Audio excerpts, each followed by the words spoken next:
Lutz, and I'm here with Dank? and we are. Dank. Oh, I thought we changed our name.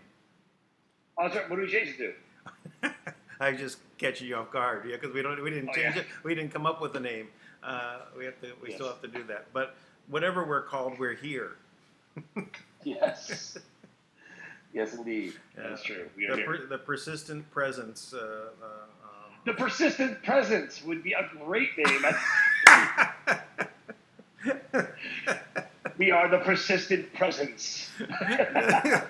It's quite a mouthful, but it is. Yeah, it's a bit much, but I mean, yeah. Let's throw persimmon in there. Yeah. Yeah. Let's crank it up a notch. How about the precise persimmon persistent presence?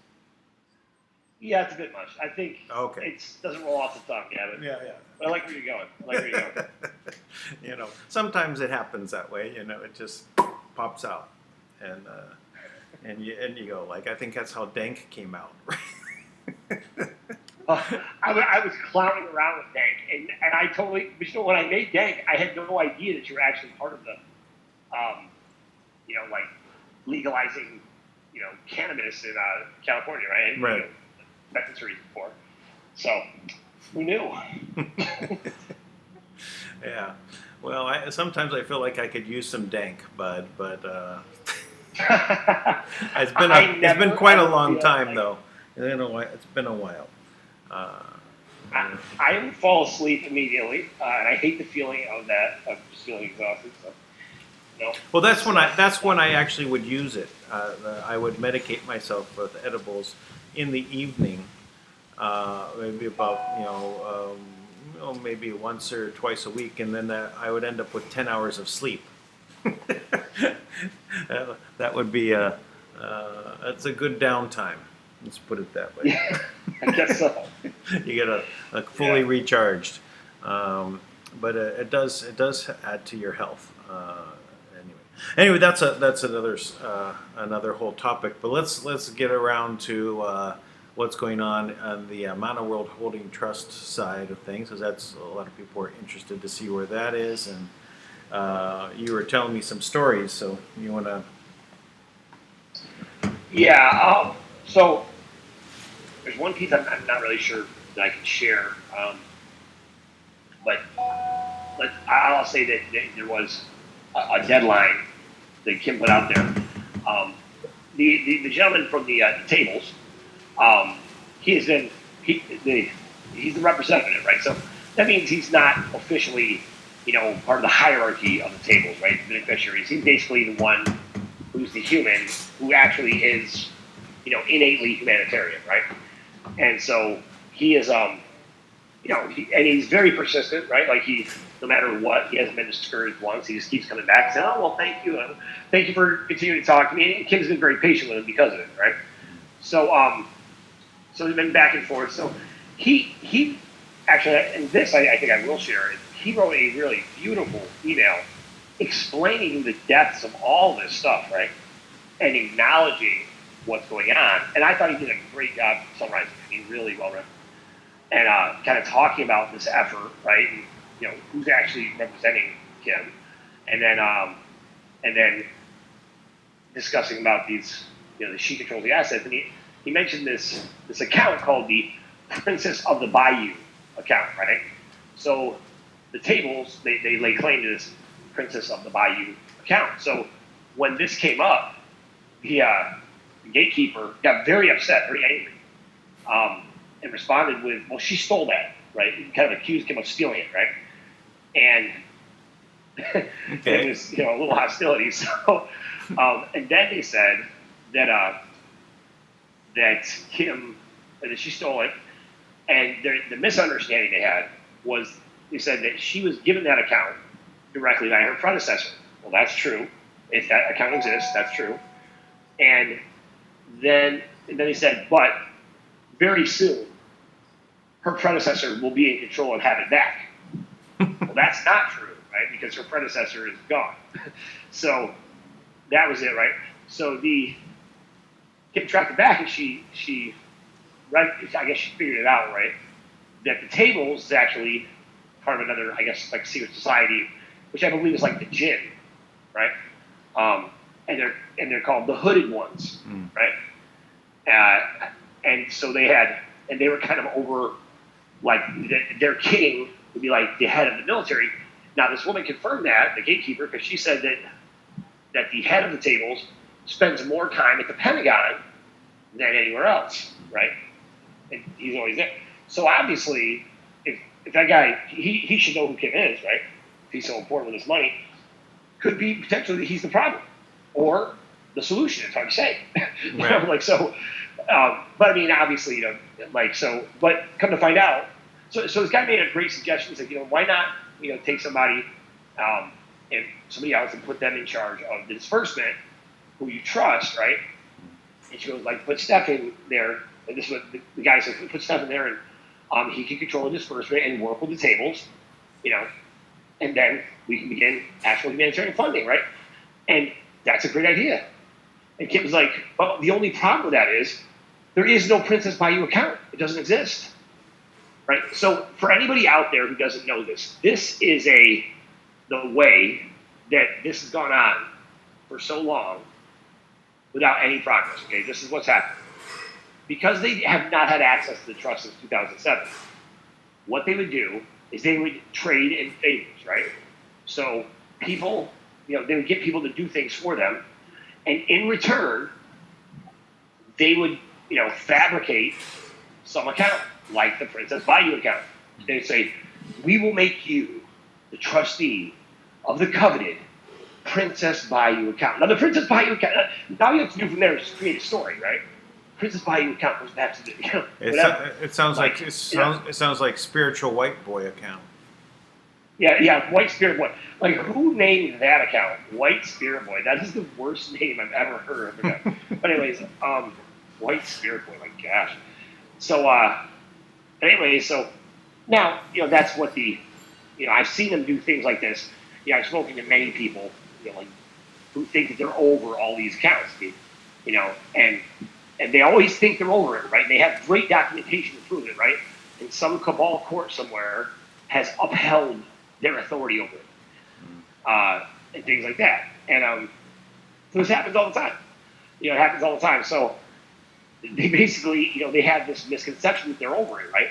But at the end of the day, what was always, impossible, it's impossible to give something away that's not yours, right? So because everything was already registered somewhere else, they never had the authority to give it away, right? They weren't holding it. They were just, they were just making something up. So basically that's kind of what's happened there. And then, like Kim had offered the olive branch, right, to kind of make peace with us. And the gentleman, I would say, in large part, it's because of the integrity of the representative, who's really working hard to, try to find solutions. Which, by the way, we need more of, right? We need more people, who are, I guess even higher up.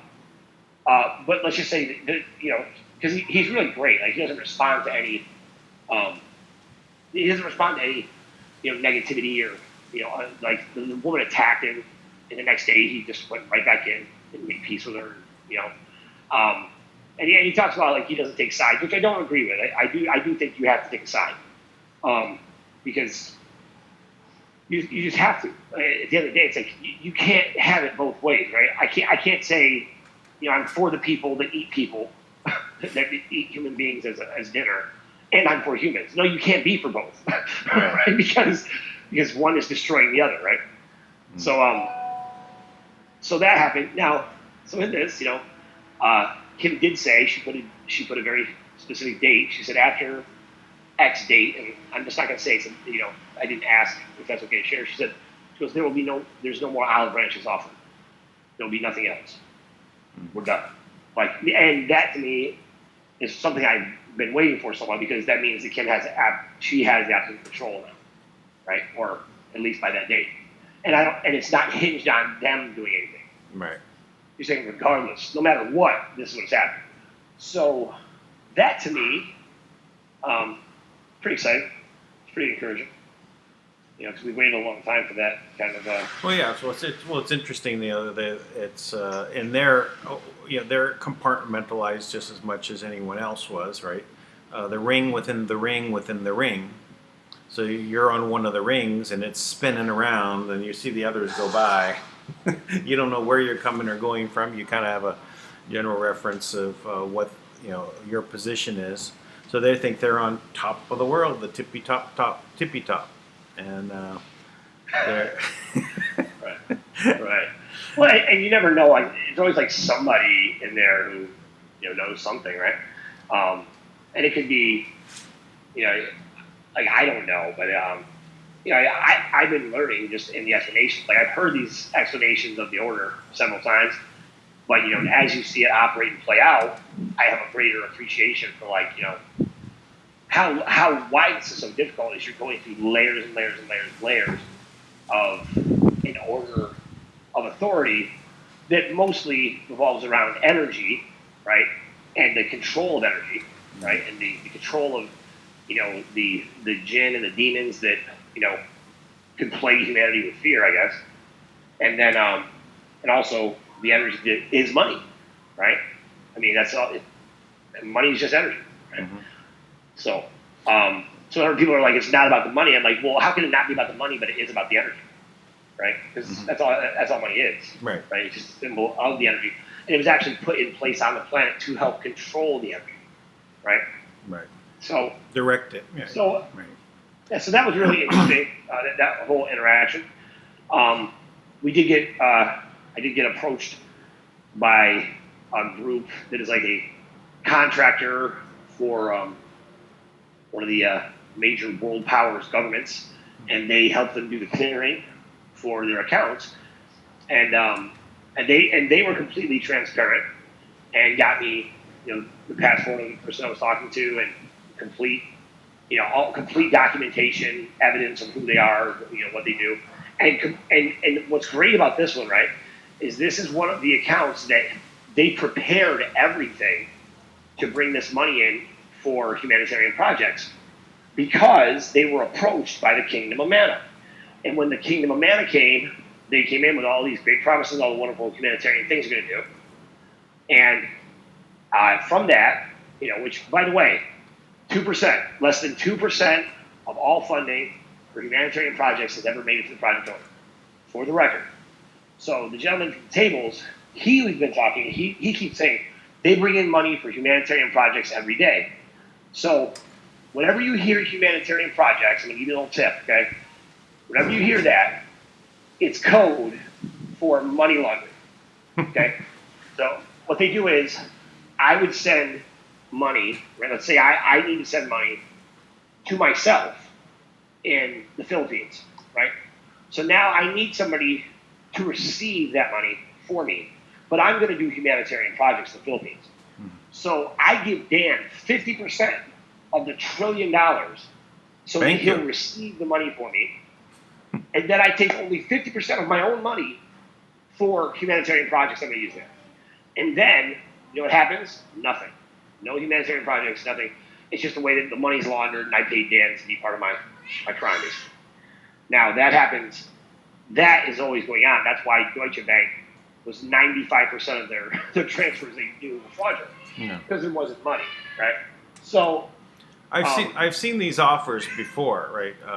Someone to receive the money, and they're going to get, it ranges 10%, 30%, 50%. And I always tell people stay away from those deals because what they're doing is they're laundering money. They're bringing the money through there. You're going to give it out to them, but you're the only name on the account for receiving. So then they come in, the authorities come in afterwards and then seize the accounts and say, hey, where's the rest of the money? Well, that went out with with the guy sending it to me the money, right? So anyway, I don't know which, if they're both the same or one is the other. I was just interpreting, what it seems like to me because it's this is not real. You're not going to be contacted out of the blue and say, hey, I'm going to give you 50% of my money. Unless, well, so the beauty of this, what did just happen, right, is that the woman from who is it's a real organization. They actually do clear funds this way, and and this is a pretty common practice. We have contractors here in the U.S. who work for every organization, and they have authority that's based on the government. Now she works directly with the Chinese government. Now our issue is not with the Chinese government. Our issue is with the Chinese elders, right? And I'm not sure if that is inclusive of the Chinese royals too. I don't know, and it's hard to say. But whatever group is corrupt, basically. But it's not the government, is my point. So to do business with the government is what we want to do. So the Kingdom of Manna came in, and they made all these promises, and so they set up and made arrangements by setting up an RTGS system, for the real-time gross settlement, so that they could bring this money in for humanitarian projects, and they're very excited about it, right? And then somehow in their downline, they got a hold of me to verify and ask about the Kingdom of Manna, and so by the way, please, anyone dealing with the Kingdom of Manna, please call me. I will definitely give you all the information you need in detail, so it's very clear exactly who they are. Okay? So that's what I did. I outed them basically, and so now they're like, well, they want to bring in money for humanitarian projects, so they're very open to meeting with us. They want to. Now the kid hasn't responded to me on it yet. I just got it to her today, but we'll see how that goes. I'm always hopeful. Well, that sounds good. I did read the intel that Thomas put out. Someone sent me the document, and then I read it on Frontlines earlier today, and it covered some of this that you were just discussing. So it does seem like that Kingdom of Manna is now the go-to for the RV. Right. Yeah. I keep forgetting to mention that. GCR the big lie. Yeah. So this Kim had thought this a year ago actually about yesterday. He was the one who was kind of pulling the strings for the cabal. So looks like that's potentially true. So that's another interesting thing going on. Right. But at the end of the day, it's like somebody's got to step up and do right. Right. Yeah. Well, it looks like things are moving then, right? Since it looks there's now people waking up about Kingdom of Manna, so they're being deflated at this moment. So that also means that we'll lose the RV. Those people will then be looking for the next one to tell them they're going to bring them the money. Yeah, and like I said, I have a lot of compassion for people in the RV. Yeah. It's a tough place to be. It's this promise of unlimited potential. At least it seems that way. But it's kind of like in science, like when you read like to biology, like your science teacher told you, like, look, if you don't know if there's 4 parts, right? Because biology always had like several parts to every question. Just say it works to maintain homeostasis in the body, because that answer applies to every single thing in the body, right? Well, that's how everything else works too. It works to maintain balance. So the economy's got to work that way too. You can't just have a gluttonous, abundance has to be something. Natural abundance has to flow, right? There has to be a application for it, right? Yeah. So that's why if you just fill your body with abundance, you end up being morbidly obese and trapped by your abundance, so to speak, right? You are now an abundant person with all this extra energy, because all fat is just stored energy, right? So you have all this stored energy, and you're very abundant and useless, right? So that's kind of what the RV would have done. It would have made us abundant and useless, and it wouldn't have really served what we thought. It would have trapped us. So, I think that's hard for people to wrap their mind around. Yeah. No, it's a good analogy. Yeah, because the people are looking for their abundance to happen, right? And they end up sitting, and because they're sitting, laziness, then they also fall to greed as well, right? Because they don't want to let go. All right, say, oh, this, it must be. I don't know how many times my partner, who is a banker, and would say it has to be. There is no other choice, right? This has to happen, or we're all doomed, right? because he knows what's we going need on the in the big. RV. We need the RV. Yeah. If it doesn't happen, we're doomed. And I said, well, I think we could probably figure out something. I think so too. I mean, I think we're right there. I think we do have answers. But I will say this. I know that there's been like the historical asset people and the prosperity package people, right?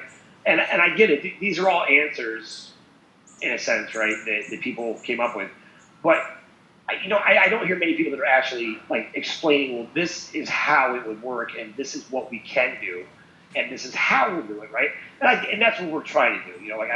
I'm always trying. Our team works relentlessly to constantly come up with ways to get us out there and explain it in a way that's we try to explain it in many different ways, right? So that it connects with people. Because at the end of the day, we know people are struggling. It's everywhere. I mean, everywhere. I'll tell you, Haiti is a big one.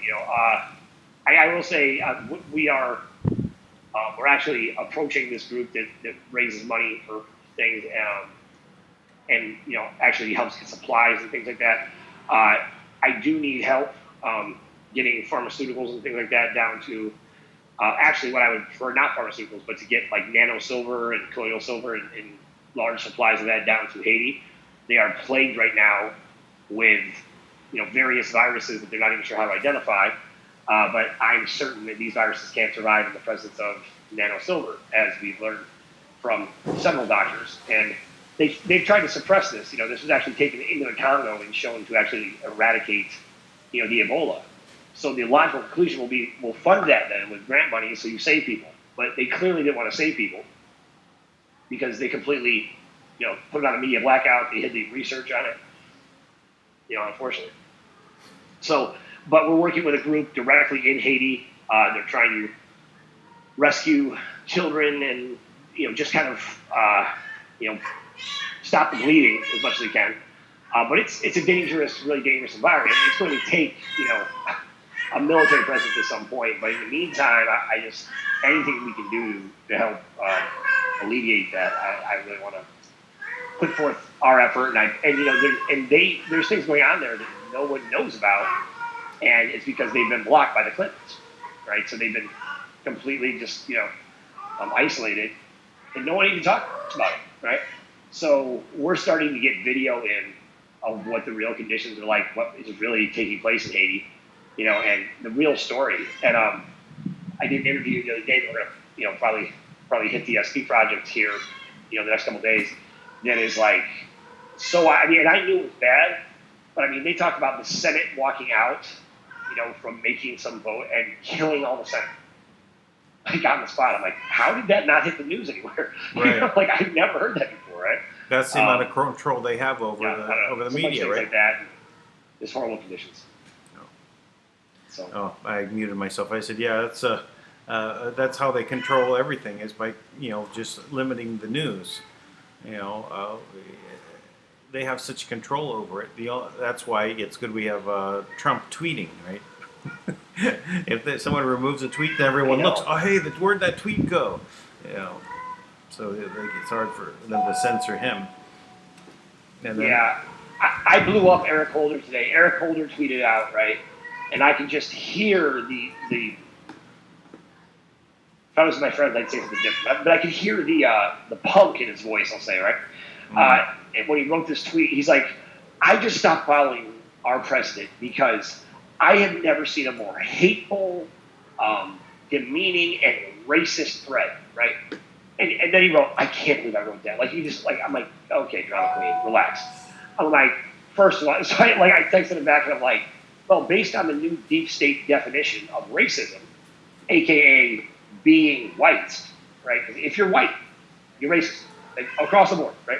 I'm like, you must have a hard time even looking in the mirror, right?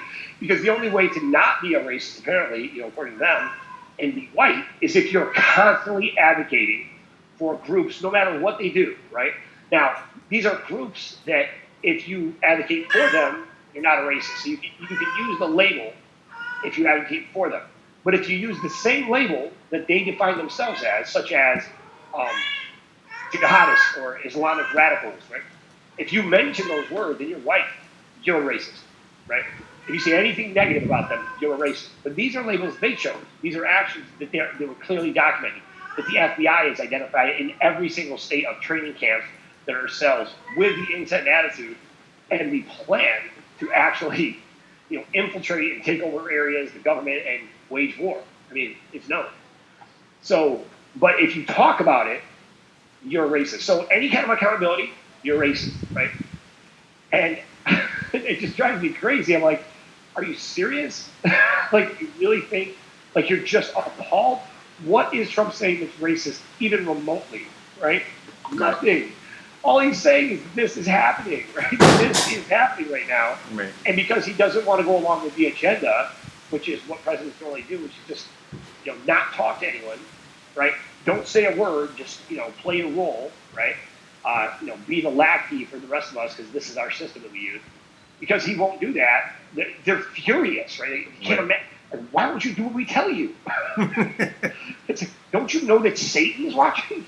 It's like, and by the way, all you guys out there, the one who you thought was Satan, who was your God, he's dead. He's dead. He got killed. And Bummer. Bummer for them. It's like, I mean, is it so bad? I mean, you don't have to do all that crazy stuff anymore. Like, pick up some new habits, play tennis, learn how to draw. Maybe you could sing. Karaoke's fun. Anything but sacrificing babies and pedophilia. Anything but that. Like, let's go a different route, guys. We can try. Gin rummy. Gin rummy, actually, yeah. There you get addicted to that. By demon. Right. That would do it. This is all exciting, right? We can see that there is some now movement where they're coming, to the table now. So that's a good sign. The question is, who, can the tables now, if they accept this deal, can they actually do it? Can they move it in and have it actually work? Maybe they don't have the power they think they do. Well, how about, can we, somewhere in the people that are working with us in the Pentagon, could we identify this fabled individual who is the top of the world, right? Who's the king of this military order of the hooded ones, right? Who's there in your government, probably right there in the Pentagon, probably representing the Jesuit order in some level, I would imagine, Can we identify him and be like, hey, is it you? Are you the problem? Why we can't clear things? Is it you, right? Because I would imagine the reason why they were so confident, if I understood this correctly, right, is that they're related to the jinn at some level. So the reason why the banks couldn't block them, because they know when that comes in, that's coming from, ancient demons. I would imagine, like, yo, don't mess with that. that's coming from ancient demons. Wherever that goes, let it go.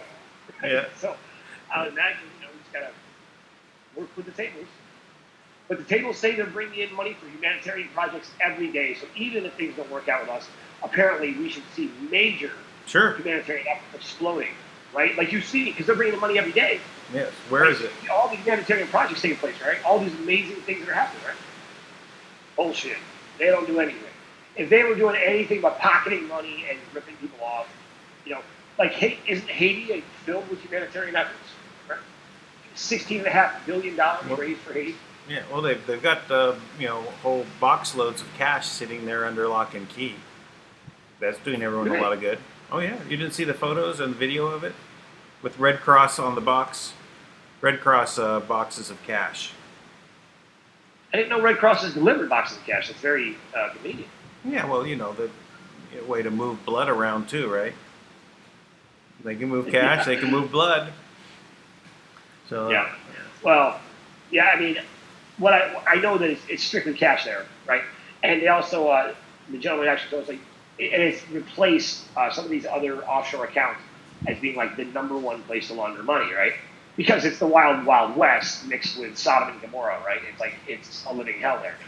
So everybody, peaceful protesters, good Haitian people are just getting shot every day, right? In addition to their children being taken from them and abused and, by disgusting Catholic priest-like pedophile traffickers who are programming people for the Illuminati, CIA, MK Ultra type stuff, right? I mean, and it's very obvious.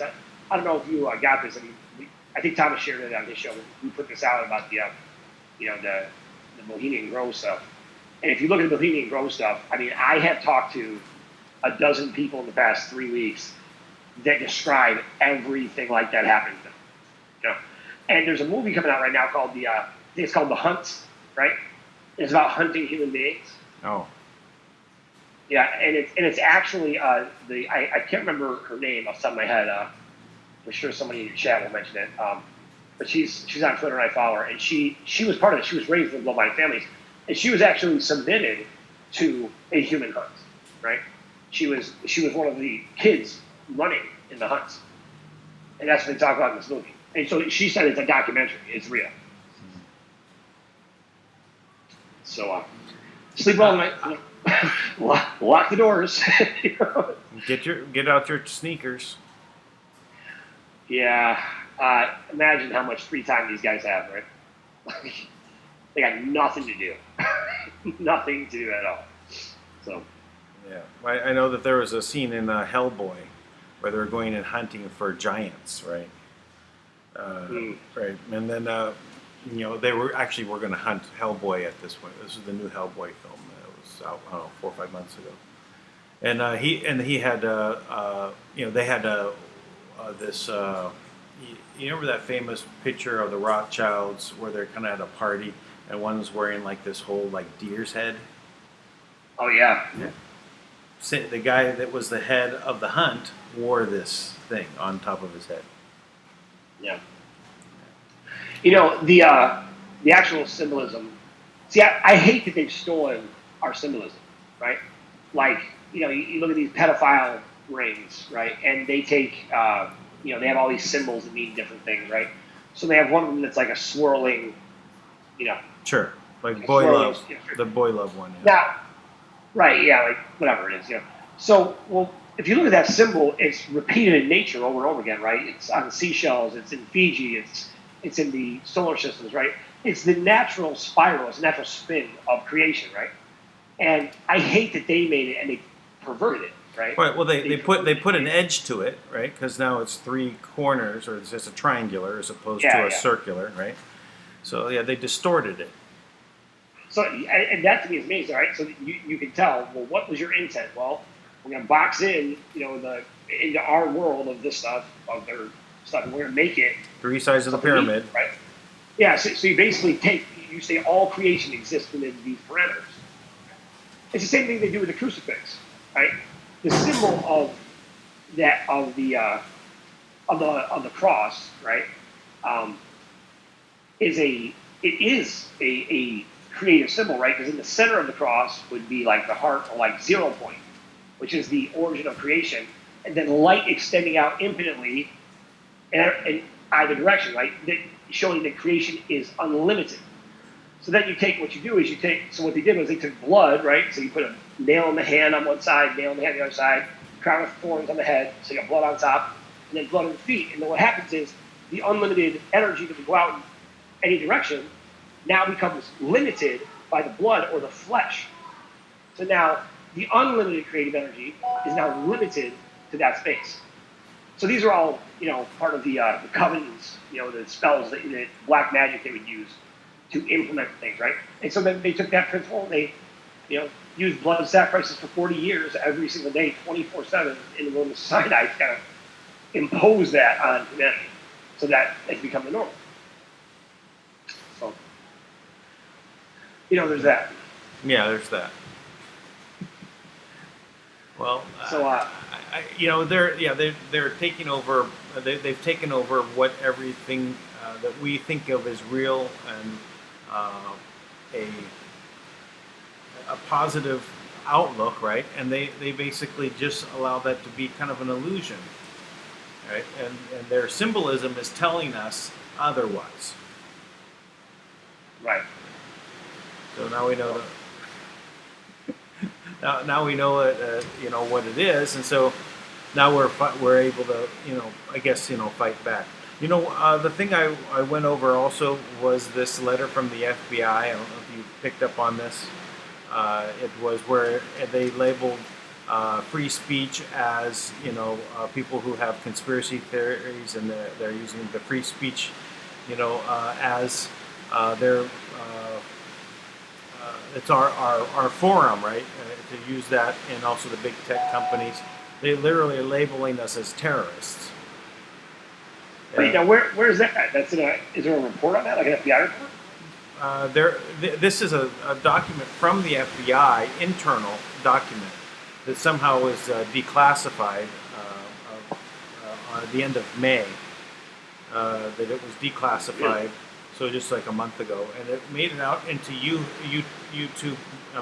Yahoo News, and so I read through the entire document. The entire first page. I actually have the entire document also that I captured off a Scribe site. It's a pain to grab the one off a Scribe because of I have to use screen captures and then reassemble it. But it's an internal document. Their sources, though, they have all this, like one whole pages of sources, is like Snopes and Wikipedia. Snopes. Snopes is just a cabal-run site used to discredit real intel. Right. And the point is that this is a brainwashing device for the people inside the FBI. It's an internal, sensitive memo that is, and it even says the very first paragraph. It's to be destroyed if it's found outside of the FBI, and it's not to be in public space. It's to be destroyed. So that would mean that's a great dig. By the way, seriously, please get me that right away so we can put that up on the speed drive, because I don't have it. Okay. Because that is such a powerful witness to what we've been talking about. Our Constitution is under attack. Our Federal Bureau of Investigation, which is actually private, Right. but very well respected by Congress apparently, even though, they draw no conclusions about anything. That's not their job, and they don't prosecute anyone. Right? They don't levy any charges against anyone. All they do is they only investigate. That's their only job, right? I must be part of the FBI, because I also do not do those things, but I do investigate. So I guess that's what I'll call myself too, FBI. But I'm sure that would make me a terrorist, because I also use free speech. You're definitely on the top of the terrorist hit list with this freedom of speech terrorist. How dare you use the freedom of speech? Yeah, like what they say, sovereign citizens. The sovereign citizen. Ron Davis, who we've been working with, right? And you can't be a sovereign citizen. Is that what you're going to? Right, that's what he said. Yeah. He said, you can't be a sovereign citizen, right? You guys got a great story. This woman, has it. Like, he just takes a personal interest in this woman because she killed herself because they told her she was an unfit mother and they took her child. She killed herself, right? Now, by the way, that's a mom who loves her kid, right? It's heartbreak, and he talks about the kids dying from heartbreak, right? But he's got 44 kids back. He was in prison. He got 41 people released, and he said this, and I just think it's so powerful. He's like, there's no such thing as a license to practice law, and that's what they put him in jail for. You can't have